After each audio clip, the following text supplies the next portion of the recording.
ಪ್ರಸ್ತಾವಿತ ವಿಕಸಿತ ಭಾರತ್ ರೋಜ್ಗಾರ್ ಮತ್ತು ಆಜೀವಿಕಾ ಮಿಷನ್ 2025 ಮಸೂದೆಯನ್ನು ಗ್ರಾಮೀಣ ಕೂಲಿ ಕಾರ್ಮಿಕರ ಸಂಘಟನೆ ಖಂಡಿಸುತ್ತದೆ ಎಂದು ಮುಖಂಡ ಗುರುರಾಜ್ ಹೇಳಿದರು.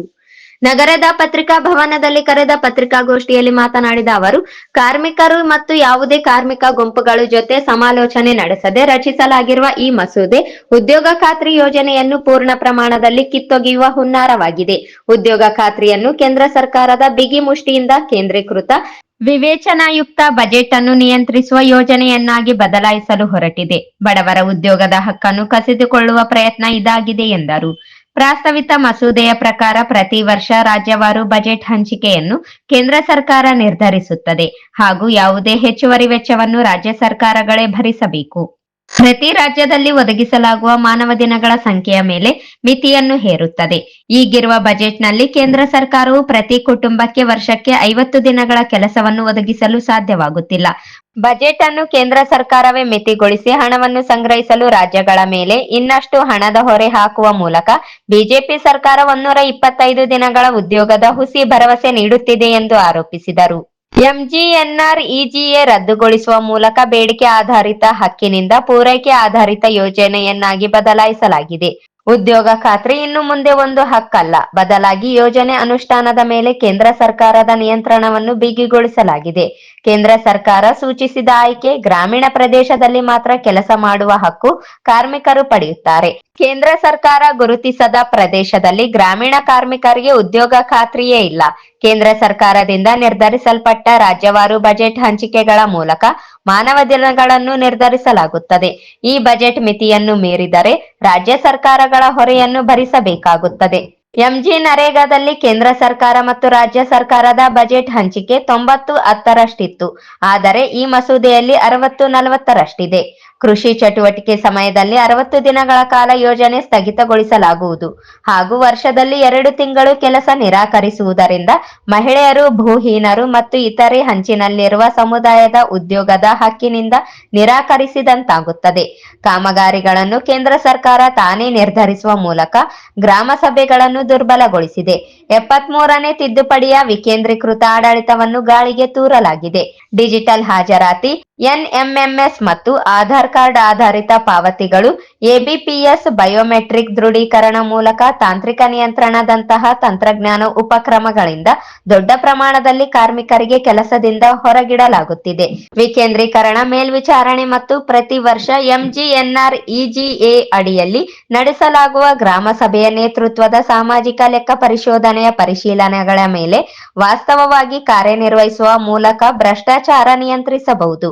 ಕಾರ್ಮಿಕರ ಹಕ್ಕುಗಳನ್ನು ನಿರಾಕರಿಸುವ ಹಾಗೂ ಗ್ರಾಮ ಪಂಚಾಯತ್ಗಳನ್ನು ದುರ್ಬಲಪಡಿಸುವ ಮೂಲಕ ಸಾಮಾಜಿಕ ನ್ಯಾಯವನ್ನು ಅಣಕಿಸುವ ಈ ಮಸೂದೆಯನ್ನು ನಾವು ತಿರಸ್ಕರಿಸುತ್ತೇವೆ ಹಾಗೂ ಸಂಸದರನ್ನು ಈ ಮಸೂದೆಯನ್ನು ತಿರಸ್ಕರಿಸುವಂತೆ ಒತ್ತಾಯಿಸಿ ಅವರ ಕಚೇರಿ ಮುಂದೆ ಡಿಸೆಂಬರ್ 22ರಂದು ರಾಜ್ಯದ ಎಲ್ಲಾ ಸಂಸದರ ಕಚೇರಿ ಮುಂದೆ ಪ್ರತಿಭಟನೆ ನಡೆಸಲಿದ್ದೇವೆ ಎಂದು ಎಚ್ಚರಿಸಿದರು.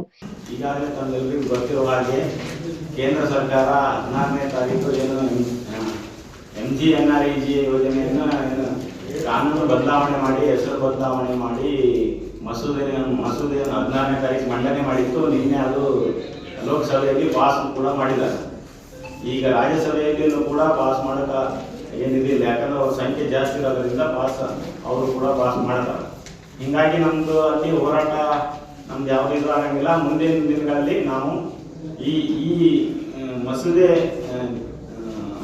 ಏನು ಮಾಡಿದಾರೆ ಅಂತಂದ್ರೆ, ಮುಂಚೆ ಎಂಜಿಎನ್ಆರ್ಇಜಿಎ ಮಹಾತ್ಮ ಗಾಂಧಿ ರಾಷ್ಟ್ರೀಯ ಗ್ರಾಮೀಣ ಉದ್ಯೋಗ ಖಾತ್ರಿ ಏನಿತ್ತು, ಇದರಲ್ಲಿ ಜನರಿಗೆ ಕೆಲಸ ಸಿಗ್ತಿತ್ತು, ಅವರಿಗೆ ಕೆಲಸದ ಹಕ್ಕು ಇದರಲ್ಲಿ ಇತ್ತು. ಈಗೇನು ರಾಮ್ಜಿ ಅಂತೇನೇನು ಮಸೂದೆಯನ್ನು ಇವರು ಪಾಸ್ ಮಾಡಿದಾರ, ಇದರಲ್ಲಿ ಜನರಿಗೆ ಯಾವುದೇ ರೀತಿಯಿಂದ ಅವರ ಹಕ್ಕುಗಳಿಲ್ಲ, ಅವರ ಹಕ್ಕುಗಳನ್ನು ಕಸಿದುಕೊಂಡಿದ್ದಾರೆ. ಆಮೇಲೆ ಬೇಡಿಕೆಗೆ ಅನುಗುಣವಾಗಿ ಇಲ್ಲಿ ಕೆಲಸ ಸಿಗಂಗಿಲ್ಲ. ಆಮೇಲೆ ಇಲ್ಲಿ ಬಜೆಟ್ಗೆ ನಿಯಂತ್ರಣ ಮಾಡಿದಾರ. ಬಜೆಟ್ ಆಮೇಲೆ ಏನು ಹಿಂದೆ 100 ದಿನ ಅಂತ ಮಾಡಿದರೆ ಇದರಲ್ಲಿ 125 ದಿನ ಮಾಡಿದಾರ. ಈಗಾಗಲೇ ನೋಡಿದ ಪ್ರಕಾರ ಬಜೆಟ್ ಅನುಗುಣವಾಗಿ ಹಿಂದಿನ ಒಂದೇನು ಎಂಜಿಎನ್ಆರ್ಇಜಿಯಲ್ಲಿ ಕೆಲಸ ಸುಮಾರು ಕಳೆದ ವರ್ಷ 24-25ನೇ ಸಾಲಿನಲ್ಲಿನೇ ಜನರಿಗೆ 50 ದಿನ ಕೆಲಸ ಕೂಡ ಸಿಕ್ತಿರ್ಲಿಲ್ಲ. ಈಗ ಮುಂದಿನ ಇವತ್ತೇನು ಮಸೂದೆ ಮಾಡಿದ್ದಾರೆ, ನಿನ್ನೆ ಮಸೂದೆ ಮಾಡಿದ ಇದರಲ್ಲಿ ಹೆಂಗೆ ಕೆಲಸ ಸಿಗ್ತದ ಅಂತ ಅದು ನಮ್ಗೆ ಕೆಲಸ ಸಿಗ್ಲಿಕ್ಕೆ ಸಾಧ್ಯನೇ ಇಲ್ಲ. ಯಾಕಂದ್ರೆ ಬಜೆಟ್ 60-40% ಮಾಡಿದ್ದಾರೆ. ಅಂದ್ರೆ ಕೇಂದ್ರ ಸರ್ಕಾರ 60% ಬಜೆಟ್ ಇದು ಮಾಡ್ತಾರೆ, ಆಮೇಲೆ ರಾಜ್ಯ ಸರ್ಕಾರ 40% ಮಾಡ್ಬೇಕಂತ ಇದು ಮಾಡಿದ್ದಾರೆ. ಹಿಂದೆ 90-10-90 ಇತ್ತು. ರಾಜ್ಯ ಸರ್ಕಾರ 10% ಮಾಡಬೇಕಿತ್ತು, ಕೇಂದ್ರ ಸರ್ಕಾರ 90% ಮಾಡಬೇಕಾಗಿತ್ತು, ಏನು ಇದು ಮಾಡಬೇಕಾಗಿತ್ತು ಬಜೆಟ್. ಆದರೆ ಈಗ 40% ರಾಜ್ಯ ಸರ್ಕಾರನೇ ಭರಿಸ್ಬೇಕಂತ ತಿಳ್ಕೊಂಡು ಈ ಮಸೂದೆಯಲ್ಲಿ ಮಂಡನೆ ಪಾಸ್ ಮಾಡಿದಾರ. ರಾಜ್ಯ ಸರ್ಕಾರ ಈಗಾಗಲೇ ನೋಡಿದ್ರೆ, ಕರ್ನಾಟಕದಲ್ಲಿ ನೋಡಿದ್ರ 25-26ನೇ ಸಾಲಿನಲ್ಲಿ ಇನ್ನು 40 ದಿನ ಕೂಡ ಜನ ಕೆಲಸ ನಿರ್ವಹಿಸಿಲ್ಲ, ಕೆಲಸನೇ ಸಿಗ್ತಾ ಇಲ್ಲ. ಆಮೇಲೆ ಡಿಜಿಟಲೀಕರಣ ಮಾಡಿ ಸಾಕಷ್ಟು ದಿನ ಒಂದೊಂದು ರೂಲ್ಸ್ ಬಂದು ಇವತ್ತು ಜನರಿಗೆ ಕೆಲಸ ಇಲ್ಲಾರ್ದೆ ಮಾಡಿದಾರ. ಇದೊಂದು ಕೇಂದ್ರ ಸರ್ಕಾರದ ಹುನ್ನಾರ. ಇದು ಜನ ಕೆಲಸ ಮಾಡಬಾರ್ದು, ಕಾರ್ಪೊರೇಟ್ ಕಂಪನಿ ಪರವಾಗಿ ಇದು ಮಾಡ್ತಾ ಇದ್ದಾರೆ. ಯಾಕಂದ್ರೆ ಜನ ಗುಳೆ ಹೋಗ್ತಾ ಇದ್ರು, ಅದರಲ್ಲಿ 50-60% ಜನ ಹಳ್ಳಿಯಲ್ಲಿ ಇದ್ರು. ಈ ಒಂದು ಮಸೂದೆಯಿಂದ ಜನ ಪೂರ್ತಿ ಹಳ್ಳಿ ಖಾಲಿ ಆಗುವಂತ ಪರಿಸ್ಥಿತಿ ಬಂದಿದೆ. ಯಾಕಂತಂದ್ರೆ 25-26ನೇ ಸಾಲಿನಲ್ಲಿ 50 ದಿನನೂ ಕೂಡ ಕೆಲಸ ಸಿಕ್ಕಿಲ್ಲ.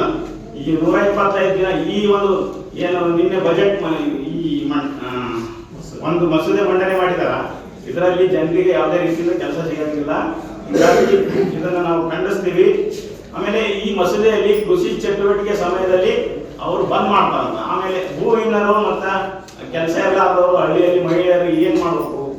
ಆಮೇಲೆ ಈ ಮಸೂದೆಯಿಂದ ವಿಕೇಂದ್ರೀಕರಣ ಆಗ್ತಾ ಇಲ್ಲ, ಕೇಂದ್ರೀಕರಣ ಮಾಡಿದಾರ. ಇದು ಕೇಂದ್ರ ಸರ್ಕಾರದ ಹಿಡಿತದಲ್ಲಿ ಇರ್ತದ. ಹೀಗಾಗಿ ಇದನ್ನು ನಾವು ಪೂರ್ತಿಯಾಗಿ ಖಂಡಿಸ್ತೀವಿ. ಈಗ ಬೀದಿಗೆ ಒಂದೇ ಬಾಕಿ ಇದೆ. ಕೂಲಿ ಕಾರ್ಮಿಕರಿಗೆ, ದುಡಿಯೋ ಕೈಗಳಿಗೆ ಕೆಲಸ ಇಲ್ಲ. ಕಾರ್ಮಿಕರನ್ನು ಕೇಂದ್ರ ಸರ್ಕಾರ ಅನ್ಯಾಯ ಮಾಡ್ತಾ ಇದೆ, ಅವರ ಕೆಲಸದ ಹಕ್ಕುಗಳನ್ನು ಕಿತ್ಕೊಳ್ತಾ ಇದೆ. ಹೀಗಾಗಿ ನಾವು ಮುಂದಿನ ದಿನಗಳಲ್ಲಿ ಉಗ್ರವಾದ ಹೋರಾಟ ಮಾಡ್ತಾ ಇದ್ದೀವಿ. ಮತ್ತು ಈ ಬಿಜೆಪಿ ಎಂಪಿಗಳ ಮನೆ ಮುಂದೆ ರಾಜ್ಯಾದ್ಯಂತ ಹೋರಾಟ ಹಮ್ಮಿಕೊಂಡಿದ್ದೀವಿ. ಮತ್ತೆ ದೇಶಾದ್ಯಂತ ಮೊನ್ನೆಯಿಂದಲೇ ಹೋರಾಟ ಸ್ಟಾರ್ಟ್ ಮಾಡಿದ್ದಾರೆ.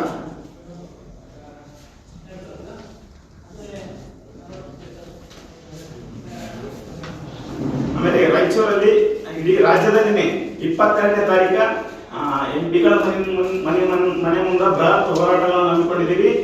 ಈ ಮಸೂದೆಯಿಂದ ಏನು 5(1)ರಲ್ಲಿ ಅನುಚ್ಛೇದ 5(1)ರಲ್ಲಿ ಹೇಳಿದ ಪ್ರಕಾರ ಕೇಂದ್ರ ಸರ್ಕಾರ ಎಲ್ಲಿ ನೋಟಿಫೈ ಮಾಡಿರ್ತದ ಅಲ್ಲಿ ಮಾತ್ರ ಕೆಲಸ ಮಾಡಬಹುದು. ಬೇರೆ ಪ್ರದೇಶದಲ್ಲಿ ಉದ್ಯೋಗ ಖಾತ್ರಿ ಕೆಲಸನೇ ಸಿಗಂಗಿಲ್ಲ, ಮಾಡುವಾಗಿಲ್ಲ ಅಂತ ಒಂದು ಈ ಮಸೂದೆಯಲ್ಲಿ ಇದೆ. ಅಂತಂದ್ರ ಯಾವ ಪ್ರದೇಶದಲ್ಲಿ ನೋಟಿಫೈ ಮಾಡಿದಾರ ಅಲ್ಲಿ ಮಾತ್ರ ಜನ ಕೆಲಸ ಮಾಡಬೇಕು. ಯಾವ ಜಿಲ್ಲೆಯಲ್ಲಿ ಇಲ್ಲ, ಯಾವ ತಾಲೂಕಲ್ಲಿ ಇವರು ಕೆಲಸ ನೋಟಿಫೈ ಇಲ್ಲ ಅಂತಂದ್ರೆ ಅಲ್ಲಿ ಜನ ಕೆಲಸ ಮಾಡುವಂಗೆ ಇಲ್ಲ. ಈ ರೀತಿ ಒಂದು ಕೆಟ್ಟ ಮಸೂದೆಯನ್ನು ಇವರು ಪಾಸ್ ಮಾಡಿದಾರ. ಈ ವಿರೋಧ ಪಕ್ಷನೂ ಕೂಡ ಬರೀ ಹೆಸರಿಗೆ ಮಾತ್ರ ಹೋರಾಟ ಮಾಡ್ತಾ ಇದಾರ. ಅಂದ್ರೆ ಮಹಾತ್ಮ ಗಾಂಧಿ ಹೆಸರು ಚೇಂಜ್ ಮಾಡಿದಾರಂತ ಹೋರಾಟ ಮಾಡ್ತಾ ಇದಾರ. ಆದ್ರೆ ನಿಜವಾದ ಊರಿನ ಒಳಗಡೆ ಏನೈತಿ ಅದನ್ನ ಹಿಡ್ಕೊಂಡು ಇವರು ಹೋರಾಟ ಮಾಡ್ತಾ ಇಲ್ಲ. ಇದೆಲ್ಲ ರಾಜಕೀಯ ಒಂದು ಇದರಿಂದ ಇವರೆಲ್ಲ ಮಾಡ್ತಾ ಇದಾರ. ಹಿಂಗಾಗಿ ನಾವು ಈ ರಾಜಕೀಯ ವ್ಯಕ್ತಿಗಳನ್ನು ನಂಬಿ ನಾವು ಕೂಡ ಆಗಿಲ್ಲ. ಆಮೇಲೆ ಈ ಕೇಂದ್ರ ಸರ್ಕಾರ ಏನು ಕಾರ್ಮಿಕರಿಗೆ ಅನ್ಯಾಯ ಮಾಡ್ತಾ ಇದೆ, ಇದೇನು ಹುನ್ನಾರ ಮಾಡ್ತದ, ಅದ್ರ ವಿರುದ್ಧ ನಾವು 22ನೇ ತಾರೀಕಿನಿಂದ ರಾಜ್ಯಾದ್ಯಂತ ಬೃಹತ್ ಹೋರಾಟವನ್ನು ಹಮ್ಮಿಕೊಂಡಿದ್ವಿ. ಈ ಸಂದರ್ಭದಲ್ಲಿ ಬಸವರಾಜ್, ಮಾರಮ್ಮ, ಹುಚ್ಚಮ್ಮ, ರೂಪಾ ಇದ್ದರು.